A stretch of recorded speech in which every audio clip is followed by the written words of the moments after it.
Jonathan Dunningham, surely the Treasury officials can fast track or even at least begin a tax treaty with Ukraine, a double taxation treaty. We've got 40 of them, as I said, around the world, including with Russia. I do not buy this idea that they're too busy to deal with Ukraine. We've got to do better. Oh, spot on.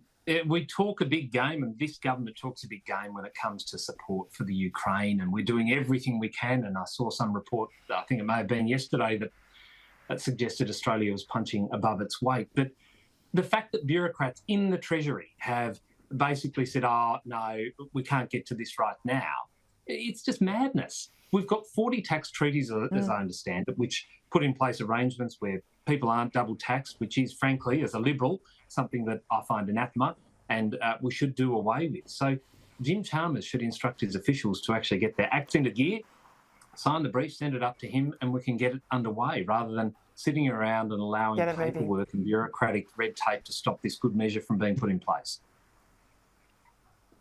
All right, let's go to WA. We know tomorrow, from the 1st of July, these really draconian laws that attack private property rights. I've had farmers on the program in recent weeks talking about this. They come into force. Well, if you're a Liberal over there, you're right to be fuming about what I'm going to tell you now. Former federal Liberal MP, now resigned even as a Liberal Party member, Ken White, well, he's taken a job with the state Labor government to oversee the implementation of these draconian laws. The Aboriginal Cultural Heritage Act, it's called, will force farmers and others to pay $160 per hour plus for an Indigenous consultant to come on and give them a permit to build a fence or dig a hole. Now, this is extraordinary. He resigned the party, of course, James Ashby, from the party after Peter Dutton said he'd vote no on The Voice. This is a party he stood for office with, the Liberal Party, that believes in private property rights, but now he's taken Labor's dollar to destroy them, hasn't he? Well, Peter, you remember rightly, in 2019 he flouted with the idea of going across to Labor unless he was made the Minister for Indigenous Matters and to prosecute The Voice from the very get-go.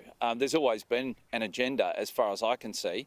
But this issue here, you're right, it's going to cause some real heartache, not only for farmers, but I know Gina Reinhardt raised the issue of even for households who want to build a granny flat. It could even restrict those people from putting a granny flat on their property. So this isn't just for WA. I know Victoria's got their own Aboriginal Heritage Act in place there, which prevents people from even taking timber from the state forest for a fireplace around the house. So, look, this is yet to be tested. I know Kerry Stokes is going to be the first one to put this to the test. The Australian wrote this morning, it's okay for a billionaire to perhaps put this to the test and pay the exorbitant amount of money to get approval to put fencing in or take out trees.